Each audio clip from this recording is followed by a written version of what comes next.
Hello everyone, welcome to Lucky Education. और आज हम देखेंगे chapter number 6 the crisis of democratic order. Class 12 की पॉलिटिकल साइंस बुक है आपकी, politics in India since independence. CUET की हमारी एग्जाम की सीरीज चल रही है, तो और सीयूईटी के लिए बहुत इंपॉर्टेंट चैप्टर है। इस चैप्टर में लगभग हम 50 प्लस क्वेश्चन हम डिस्कस करने वाले हैं। क्वेश्चन का फॉर्मेट वही रहेगा, MCQ plus very short question, और इसके माध्यम से अपना चैप्टर भी रिवाइज होगा। ठीक है, तो शुरुआत करते हैं। पहला question, Which of the following were the consequences of emergency imposed in 1975? अब देखो, थोड़ा सा मैं एक चीज बता देता हूँ, कुछ चीज आपको क्लियर हो जानी चाहिए। हमारे देश का जो प्रेसिडेंट होगा, हमारे देश के जो राष्ट्रपति होते हैं, उनके पास दो तरह की पावर होती है। एक तो होती है नॉर्मल पावर्स, या इनको हम जनरल पावर्स बोलते हैं, और एक होती है इमरजेंसी पावर्स प्रेसिडेंट के पास। ठीक है, अब नाउ इमरजेंसी पावर्स की बात करें तो तीन प्रकार की इमरजेंसी हमारे देश के राष्ट्रपति लगा सकते हैं, और इन तीनों के बारे में लिखा हुआ है आर्टिकल 352, आर्टिकल 356 और आर्टिकल 360। आर्टिकल 352 के अंदर नेशनल इमरजेंसी लगाई जा सकती है, और आर्टिकल 356 के अंदर स्टेट इमरजेंसी लगाई जाती है, जिसको हम प्रेसिडेंट रूल भी बोलते हैं, और आर्टिकल 360 के अंदर फाइनेंशियल इमरजेंसी लगाई जाती है। 1975 में इंदिरा गांधी जी के टाइम पे जो इमरजेंसी लगी थी वो थी नेशनल इमरजेंसी, और इंटरनल डिस्टर्बेंस के नाम पर लगी थी, और इमरजेंसी डिक्लेयर करने की पावर जो है प्रेसिडेंट के पास है। अंडरस्टूड? तो ये रहा हमारा एक छोटा सा बेसिक जो आपको आना चाहिए। तो कॉन्सिक्वेंस का मतलब होता है परिणाम। 1975 में जब इमरजेंसी लगाई गई थी भारत देश में, तब उसके क्या परिणाम? पहला, the government made large scale arrest under preventive detention. बिल्कुल सही बात है, गवर्नमेंट ने प्रिवेंटिव डिटेंशन के नाम पे बहुत सारे लोगों को अरेस्ट कर लिया था। Press censorship was imposed by newspaper. Newspaper पर प्रेस सेंसरशिप लगा दी थी, मतलब न्यूज़पेपर जो है बिना सरकार की परमिशन के कुछ छाप नहीं सकते थे। फंडामेंटल राइट्स पर सस्पेंडेड, कुछ फंडामेंटल राइट्स को छोड़कर बाकी सस्पेंड कर दिए गए थे। तो सही आंसर है ऑल ऑफ दी अबव। ये चारों पॉइंट सही है, मतलब 3 पॉइंट सही है, right. Consider the following statements correct about the downfall of Janata party. Janata party क्यों गिरती है? देखो, फिर वही बेसिक आते हैं।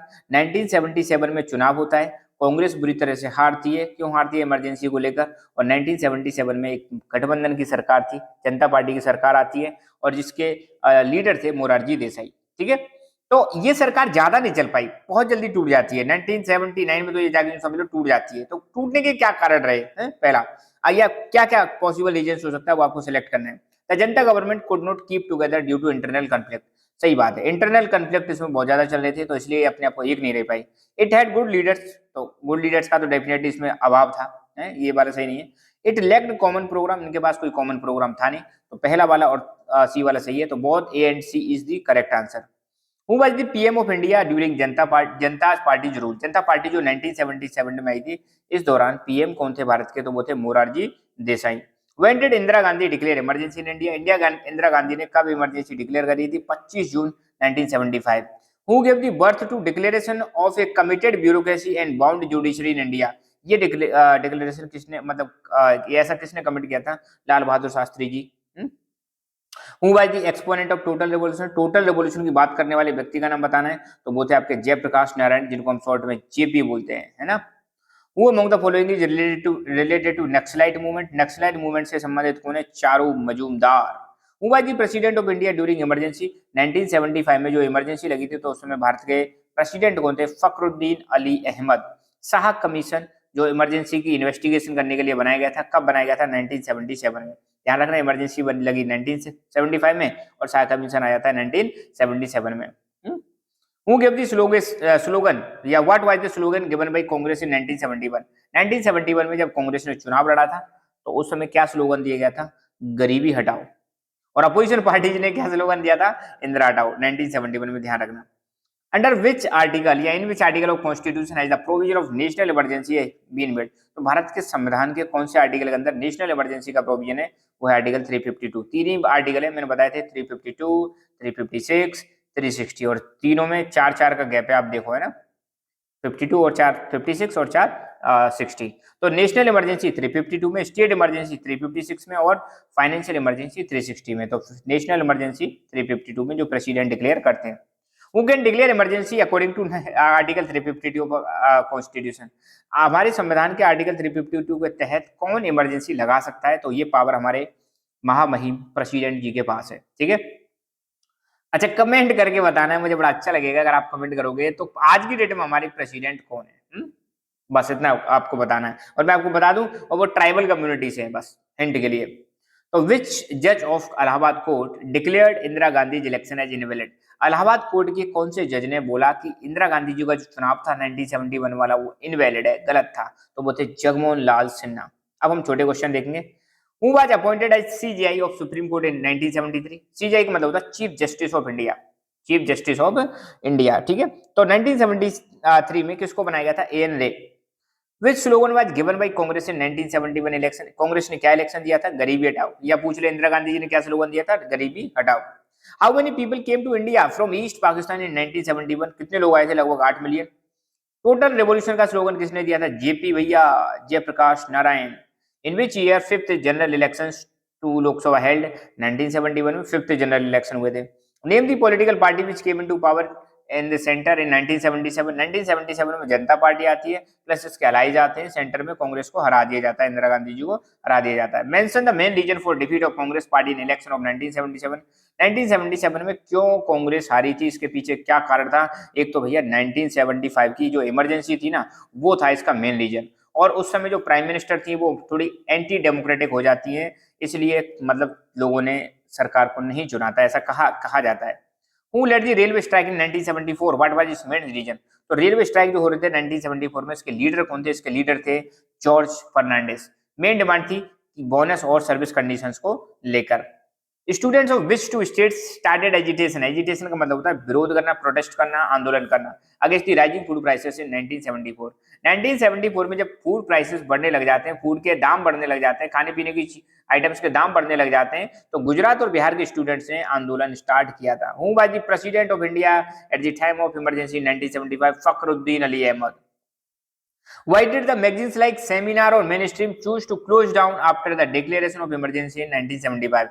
इन मैगजीन्स ने जैसे सेमिनार और मेन स्ट्रीम, इन्होंने अपना ऑपरेशंस क्यों बंद कर दिए? इन्होंने बंद कर दिए क्योंकि सेंसरशिप लगा दी थी। सेंसरशिप में क्या होता है? सरकार की परमिशन के बिना आप कुछ छाप नहीं सकते, सरकार को बताना पड़ेगा देखो साहब हम ये छाप रहे हैं। What was the main demand of railway man during the railway strike led by George Fernandes in 1974? तो रेलवे के जो वर्कर थे वो क्या डिमांड कर रहे थे? कह रहे भैया एक तो बोनस और सर्विस कंडीशंस को इंप्रूव किया जाए, बोनस बढ़ाया जाए, सर्विस कंडीशंस अच्छी की जाए, है ना, जो रेलवे में। चारू मजूमदार जी कौन थे भैया? ये तो एक तो नक्सलवादी जो अपराइजिंग हुई थी, अपराइजिंग का मतलब जो विद्रोह हुआ था उसके लीडर थे। साथ ही साथ में एक पार्टी है जिसका नाम है communist party of India, Marxist Leninist, इनके फाउंडर माने जाते हैं और इन्होंने गुरिल्ला वॉरफेयर अपनाया था अपनी गोल को अचीव करने के लिए, ठीक है। How many Lok Sabha seats were won by Janata Party and its allies in the general elections of March 1977? मार्च 1977 का जो जनरल इलेक्शन हुआ था, तो जनता पार्टी और इसके अलाइज कितनी सीट जीत पाते हैं? 330 out of 542 seats. Janata party अकेले 295 सीट जीत पाती है ना, ये चीज ध्यान रखना। नक्सलाइट मूवमेंट क्या है? तो मार्क्सिस्ट लेनिनिस्ट ग्रुप के जो लोग हैं ये बिलीव करते हैं, पहली बात अगर उनको अपना टारगेट अचीव करना, अपना गोल अचीव करना है तो वायलेंट मीन्स का इस्तेमाल करेंगे। साथ के साथ में ये चाहते हैं कि जो लैंड है वो लैंडलेस लोगों में क्या हो जानी चाहिए? डिस्ट्रीब्यूट होनी चाहिए, ये ऐसा चाहते हैं। They distributed the land to landless peasants after forcefully taking it away from rich landlords. तो जो महान जो बड़े बड़े लैंडलॉर्ड्स हुआ करते थे, पैसे वाले लोग हुआ करते थे, उनसे जमीन छीनकर इन्होंने, नक्सलाइट जो मूवमेंट चल रहा था, मार्क्सिस्ट लेनिनिस्ट ग्रुप के लोगों ने जमीन को गरीब किसानों में बांट दिया था और ये मूवमेंट क्या कहलाया? नक्सलाइट मूवमेंट कहलाया। What were the consequences of declaration of emergency in 1975? 1975 में जो इमरजेंसी लगी थी, क्या क्या इसके कॉन्सिक्वेंस थे? एक बार वैसे ही देख लेते हैं। फंडामेंटल राइट्स को सस्पेंड कर दिया गया था, जुडिशरी की पावर्स को लिमिट कर दिया गया था, प्रेस सेंसरशिप लगा दी थी अखबारों पर, और साथ ही साथ में सारी पावर सेंट्रल गवर्नमेंट के हाथ में आ गई थी, है ना, इमरजेंसी के टाइम पे। लोगों की जो आज़ादी थी, सिविल लिबर्टीज, उसको छीन लिया गया था।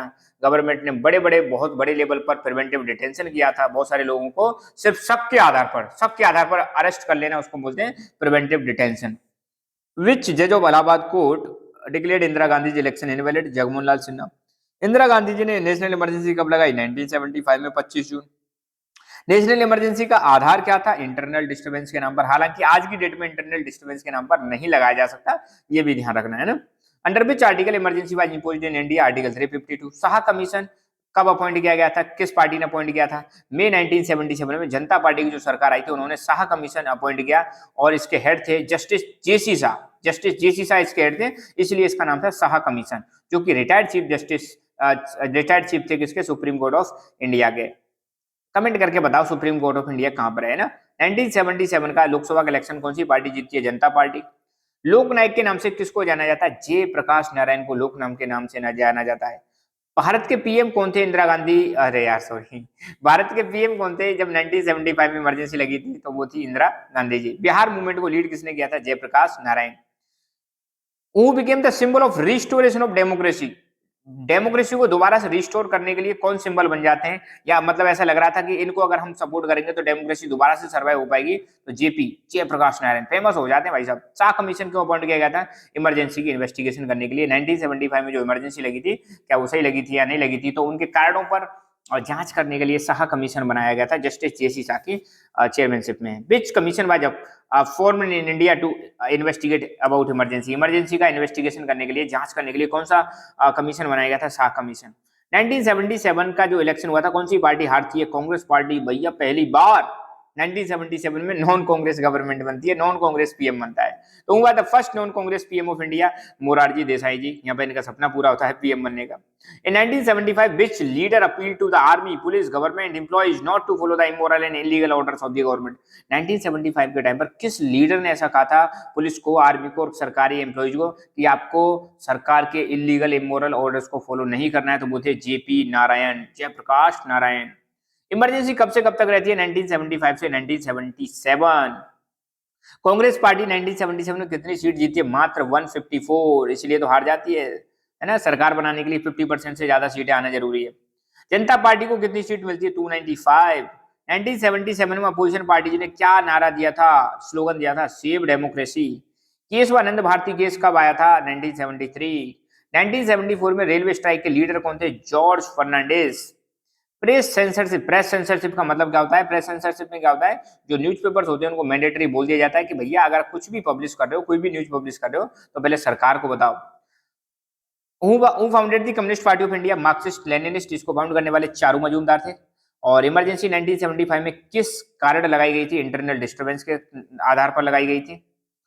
और 1971 का जो इलेक्शन हुआ था, कांग्रेस को कितनी सीट मिलती है? 553 मिलती है।